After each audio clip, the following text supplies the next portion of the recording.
Hello students, welcome to C S edu hub. आज के इस वीडियो में हम ट्रांसपोर्टेशन का एक दूसरा वैरायटी डिस्कस करेंगे। ट्रांसपोर्टेशन में आज जो हम प्रॉब्लम करेंगे वो है अनबैलेंस्ड मैक्सिमाइजेशन प्रॉब्लम। सो यहाँ पर दो नई कॉन्सेप्ट्स हम डिस्कस करेंगे। एक है अनबैलेंस्ड प्रॉब्लम और दूसरा है मैक्सिमाइजेशन प्रॉब्लम। तो आप यहाँ पर एक क्वेश्चन देख सकते हो, ये नॉर्मल ट्रांसपोर्टेशन का प्रॉब्लम है जैसे हमने पहले भी सॉल्व किया था। हमारे पास 3 फैक्ट्रीज है और 3 मार्केट प्लेसेस है, और अब इस केस में हमें जो डेटा दिया है वो है प्रॉफिट।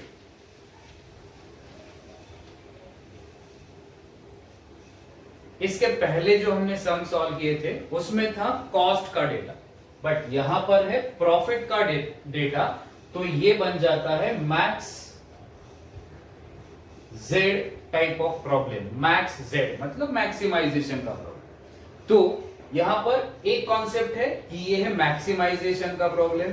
अब दूसरी कॉन्सेप्ट है कि ये है unbalanced problem. How do we check the question is balanced और अनबैलेंस्ड? एक सिंपल तरीका है। करना क्या है, आपको सप्लाई और डिमांड दोनों का टोटल करना है। अगर टोटल टैली होता है तो प्रॉब्लम बैलेंस्ड है, अगर टोटल में डिफरेंस है तो प्रॉब्लम अनबैलेंस है।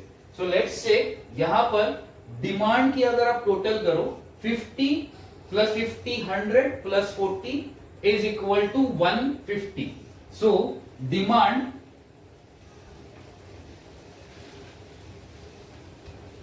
इज 150 और सप्लाई का अगर टोटल करोगे 60 प्लस 40 100 प्लस 30 130। सो आपका जो सप्लाई है, सप्लाई इज 130। सॉरी मैंने गलत लिखा, it is 140। So demand is 140 and supply is 130।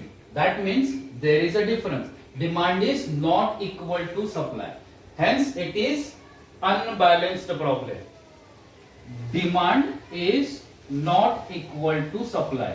ये कंडीशन आपको हमेशा चेक करनी है, ठीक है। So before we solve with the start with the solution, आपको ये कंडीशन चेक करनी है whether demand is equal to supply. If not, if it is unbalanced problem. If it is not balanced problem, then there is no problem. ठीक है। So let's understand what to do in case of unbalanced problem.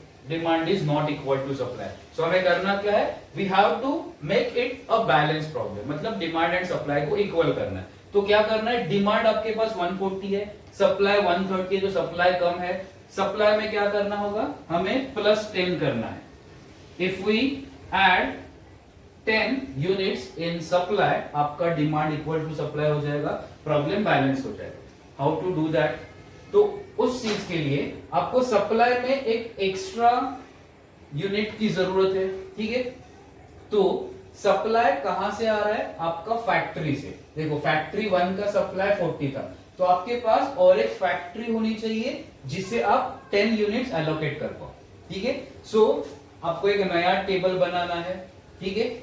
इस table में आपको जो question दिया है as it is लिखना है, और जहां पर हमें एडिशनल यूनिट की जरूरत है अकॉर्डिंगली एक रो या फिर एक कॉलम को ऐड करना है।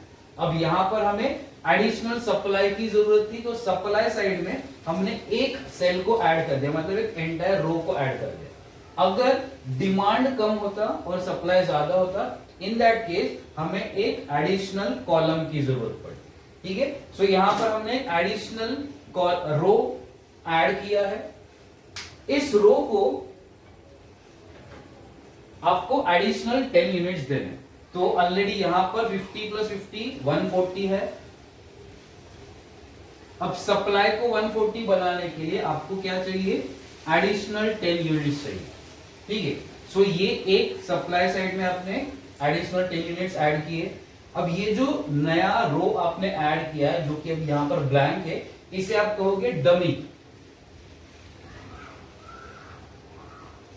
Dummy. So this is not a real factory, it's a dummy factory only used for this calculation purpose. We have only 3 factories, F1, F2, F3. This is the dummy factory which is on paper. So this factory doesn't exist, so इसका profit भी exist नहीं करता है, तो उसका profit भी zero होगा। सो maximisation का हो या मिनिमाइजेशन का हो फर्क नहीं पड़ता है, ये जो स्टेप है it remains same for unbalanced problem. So अगर अनबैलेंस है तो पहले आपको डमी रो या फिर डमी कॉलम ऐड करना है, जितना डिफरेंस है आपका उतना यहां पर ऐड करना है, एंड जो कॉस्ट या प्रॉफिट डेटा है उसे जीरो कंसीडर करना है। तो अब आपका demand is equal to supply 140, condition is fulfilled. So जो पहले अनबैलेंस्ड प्रॉब्लम था हमने उसे बैलेंस्ड प्रॉब्लम में कन्वर्ट कर लिया, ठीक है। सो ये एक स्टेप हमारा हो गया, सबसे पहले हमने अनबैलेंस प्रॉब्लम को बैलेंस में कन्वर्ट किया। तो ये किसी भी टाइप ऑफ क्वेश्चन में हो सकता है, मैक्सिमाइजेशन या फिर मिनिमाइजेशन, ठीक है। Now let's move towards next step. Now this is a specific type of question for maximization, ठीक है। रीजन क्या है, profit data is given. So याद रखना, अगर maximization type of question exam में आता है तो आप उसे डायरेक्टली सॉल्व नहीं कर सकते, ठीक है। जैसे अगर आप ये डायरेक्टली यहां पर लिख के स्टार्ट करोगे और सॉल्व करोगे तो आपका आंसर रॉन्ग होगा, ठीक है, क्योंकि ये मिनिमाइजेशन का क्वेश्चन नहीं है।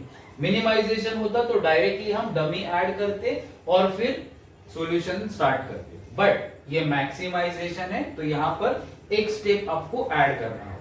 So let's start with the additional step,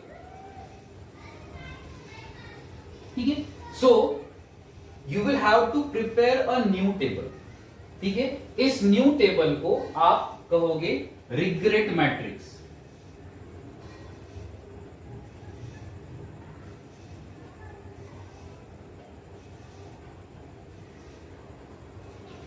ठीक है।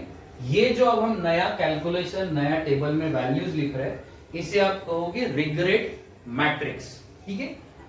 रिग्रेट मैट्रिक्स का मतलब क्या है, फर्स्ट ऑफ ऑल रिग्रेट का मतलब हम सबको पता है, अगर हम जो चीज अचीव करना चाहते हैं ना कर पाए तो हमें क्या होगा, रिग्रेट होगा, राइट। सो यहां पर भी वही लॉजिक है।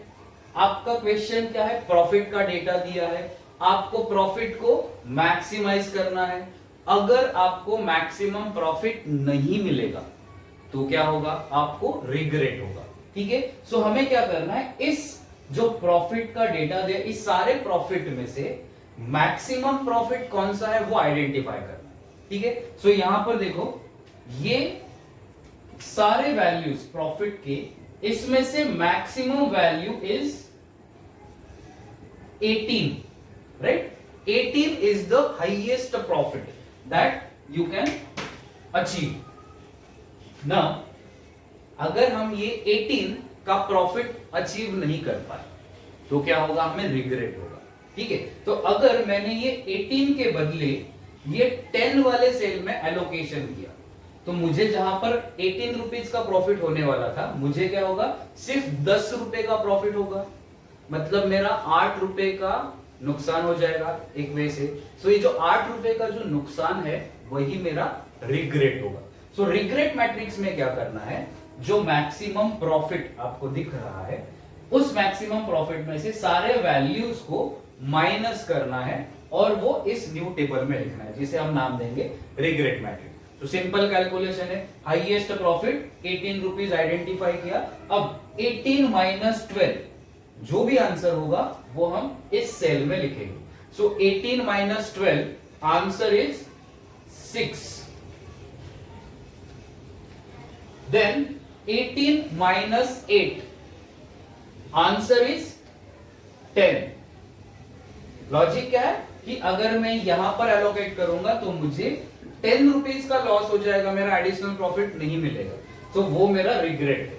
यहां पर 18 माइनस 10 रिग्रेट वैल्यू इज 8, तो वही कैलकुलेशन है। 18 माइनस 14 आपका आंसर होगा 4, फिर 18 माइनस 18 आंसर इज 0, फिर 18 minus 16 answer is 2, 18 minus 10 8, then 3, then 9. Now this dummy one. अब 18 minus 0 answer will be 0. Sorry, answer will be 18. Then 18 minus 0, again answer is 18 और यहां पर भी 18. ठीक है, ये था आपका डमी. ठीक है, सो ये हो गया आपका रिग्रेट मैट्रिक्स. हमने क्या किया, हाईएस्ट प्रॉफिट में से सारे वैल्यूज को माइनस कर दिया, तो नया टेबल मिल गया. अब इस टेबल में हमें डिमांड एंड सप्लाई की जरूरत पड़ेगी. So let's write that demand and supply.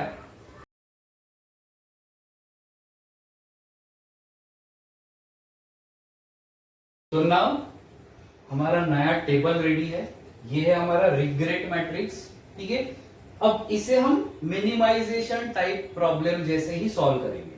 ठीक है, मतलब एक बार हमने रिग्रेट मैट्रिक्स प्रिपेयर कर लिया, इसके बाद की जो स्टेप्स है वो सारी स्टेप्स वैसे ही होंगी जैसे हमने मिनिमाइजेशन टाइप क्वेश्चन में सॉल्व किया था. ठीक है, सो अगर आप ये पूरी स्टेप समझना चाहते हो तो वीडियो को कंटिन्यू कर सकते हो, या फिर डिटेल में समझना चाहते हो तो मिनिमाइजेशन के जो हमारे प्रीवियस वीडियोस है उसे आप रेफर कर सकते हो. ठीक है, सो हमने रिग्रेट मैट्रिक्स प्रिपेयर कर लिया. अब उसके बाद की स्टेप क्या है, हमें इसे सॉल्व करना है. 3 मेथड में से कोई भी एक method, north west corner method, least cost method, या फिर penalty method, that is VAM method.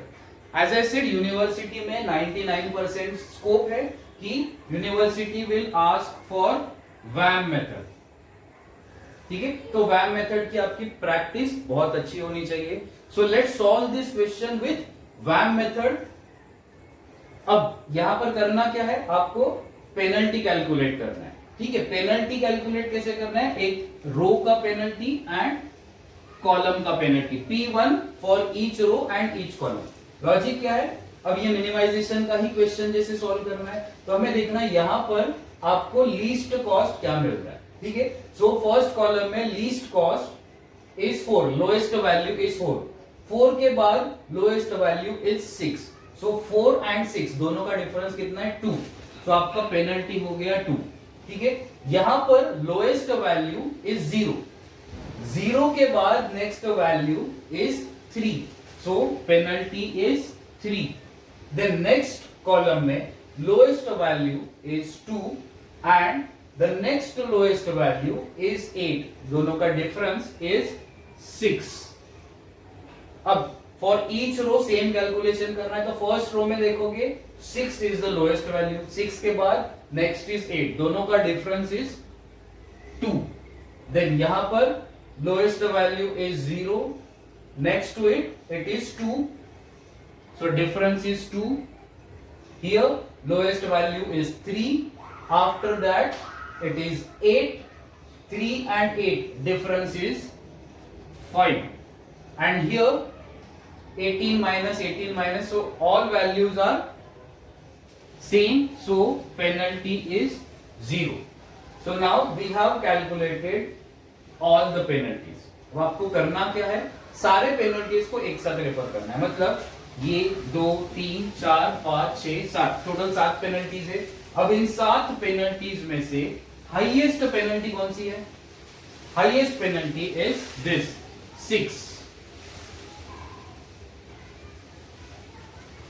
Right, so अब इस हाईएस्ट पेनल्टी को हमें कंसिडर करना है.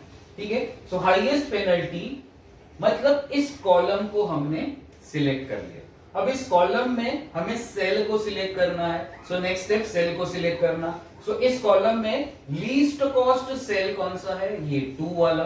सो ये है 2 का सेल, तो इस सेल में हमें एलोकेट करना है. ठीक है, हमने सेल आइडेंटिफाई कर लिया. Now allocation. एलोकेशन में क्या करना है, डिमांड एंड सप्लाई को कंपेयर करना है. डिमांड 50 का है, सप्लाई 60 का है. ठीक है, सो 50 एंड 60 दोनों में से लोएस्ट क्या है, 50.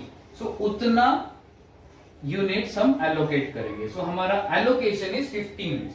अब ये लोएस्ट क्यों लिया है, हमने इसे प्रीवियस वीडियो में डिटेल में डिस्कस किया विथ एन एग्जांपल. तो अगर आपको समझना है प्रीवियस वीडियो देख लो, अदरवाइज इतना लॉजिक याद रख लो. क्या करना है, डिमांड एंड सप्लाई दोनों में से लोएस्ट वैल्यू एलोकेट करनी. ठीक है, सो हमने 50 यूनिट्स एलोकेट किए. 50 माइनस 50 बिकम 0. जिसका टोटल 0 बन गया, कॉलम का या रो का, उसके रिमेनिंग सेल को कट कर दो. ठीक है। अब यहां पर 60 में से 50 एलोकेट हो गया तो बचा कितना 10, so balance is 10। Now once the allocation is done आपको फिर से पेनल्टी कैलकुलेट करना है, तो लेट्स कैलकुलेट P2। अब यहां पर क्या है, same calculation, lowest value is 4, next value is 6, so 4 and 6 दोनों का difference is 2, then 0 and 3 difference is 3। यहां पर पेनल्टी कैलकुलेट नहीं होगा क्योंकि पूरा कॉलम यूज हो गया। नेक्स्ट यहां पर lowest is 6, after that it is 10, so difference is 4। यहां पर lowest is 0, after that 4, so difference is 4, then 8 and 3 difference is 5, and then 18 and 18 difference is 0. So again P2 is done. Same way we have to consider all the penalties 2, 3, 0, 5, 4, 4. अब highest penalty is 5. This is the highest penalty now. So in this row, this is the row that we have selected. Now in this row, you have to select the least cost. Least cost is 3. So this is the sale that we will consider for allocation. Demand is 40, supply is 30. Demand 40, supply 30. Lowest value is 30. So you will allocate 30 units. Right? So 30 units are allocated, 30 minus 30 becomes 0, इसका total 0 हो गया तो remaining empty cell को cut कर दिया, ठीक है। Now 30 minus 40 balance is 10, तो बैलेंस लिख दिया। Second allocation is done, P2 से हमने second allocation. Now we will calculate P3 that is penalty 3, P3, ठीक है। That's why we call it as penalty method. Every time you have to calculate the penalty before you allocate. Now P3 again same logic, lowest cost is 4, after that it is 6, so 6 and 4 difference is 2, then 0 and 10, 0 and 10 the difference is now 10. Here you cannot calculate the penalty, then 6 and 10 difference is 4, lowest is 0, after that it is 4, so दोनों का difference is again 4. Here you cannot calculate the penalty because the row is exhausted. Here 18 minus 18 penalty remains 0. Now the highest penalty is for M2 column. This one, second column. 10 is the highest penalty amongst all. So इस column में lowest cost क्या है आपका 0. Right? So यहां पर आप allocate करोगे how many units, यहां पर देख लो 10 and 10, ठीक है, दोनों भी सेम ही है तो आपको एलोकेट कितना करना है 10 यूनिट्स। डन। सो 10 minus 10 becomes 0, ये बाकी के एम्प्टी सेल को कट कर दिया। यहां पर भी 10 minus 10 becomes 0, एम्प्टी सेल को कट कर दिया, ठीक है। Now what you have is only 1 and 2, 2 empty cells, 6 and 18. So actually no need to calculate the penalty. Reason being, if you look at the question, आपको 18 के cell में 10 units allocate करने हैं and 6 के सेल में 40 units, 40 and 10 दोनों का total 50 हो जाएगा, मतलब जितना डिमांड है उतना आप फुलफिल कर रहे हो।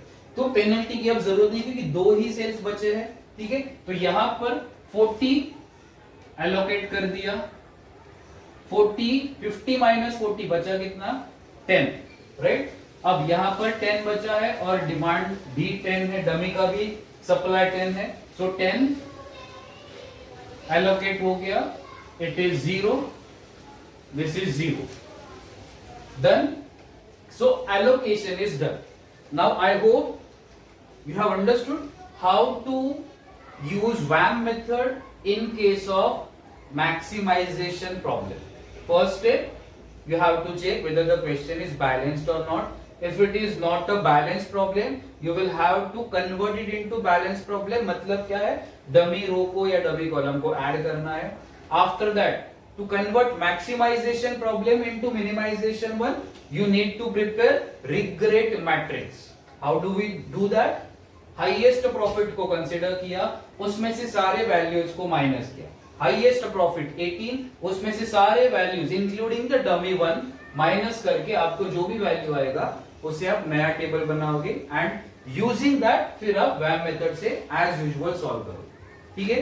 Now to calculate the total cost, if you remember after you prepare the table or allocation table, आप total cost calculate करते हो, but इस केस में it is not cost, it is profit data. सो करना क्या है, अब यहां पर आपने सिर्फ सेल के एलोकेशन को कंसीडर करना है. ठीक है. तो आपने क्या किया, रिमेंबर जब आप फाइनल सॉल्यूशन बनाओगे मैक्सिमाइजेशन का, जहां पर प्रॉफिट का डेटा दिया है, तो आप डायरेक्टली इसे आपस में मल्टीप्लाई नहीं कर सकते हो. ठीक है. 40 इंटू 6 नहीं करना है. रीजन क्या है, ये तो हमने बनाया रिग्रेट. ओरिजिनल डेटा क्या है, ओरिजिनल डेटा इज 12, राइट. सो हमें करना क्या है, 40 multiply by this original profit which is 12. सो जब आप कैलकुलेट करोगे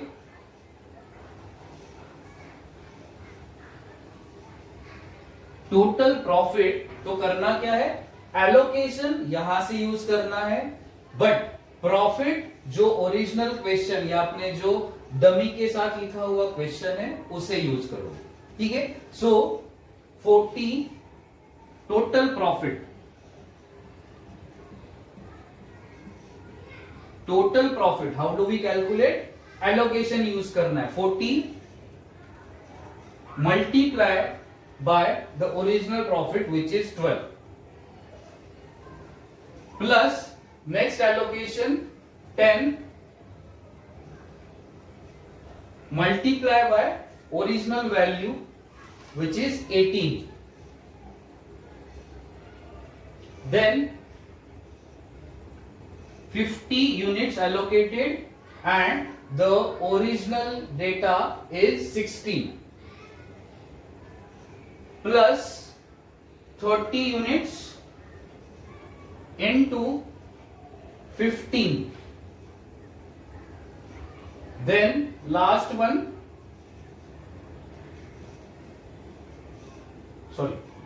10 units into the original one जो हमने डमी का वैल्यू लिखा था 0. डन. 1 2 3 4 5 1 2 3 4 5 मल्टीप्लीकेशन करके सबका समेशन करोगे, you will get the total profit. याद रखना यूनिट्स एलोकेशन यहां से रेफर किया है, but profit data original question या फिर डमी ऐड करने के बाद जो टेबल बना है उस टेबल में से रेफर किया. ठीक है. इससे आपको मिलेगा टोटल प्रॉफिट. आप कैलकुलेट करके बताना कमेंट्स में कि टोटल प्रॉफिट कितना होगा. ठीक है. इसे नॉर्मल क्वेश्चन जैसे ही सॉल्व करना है. एक ही स्टेप ऐड होता है, क्या है, एक तो डमी ऐड करना है अगर अनबैलेंस्ड प्रॉब्लम है तो डमी ऐड करना है. अगर बैलेंस प्रॉब्लम है तो इस स्टेप की जरूरत नहीं पड़ेगी.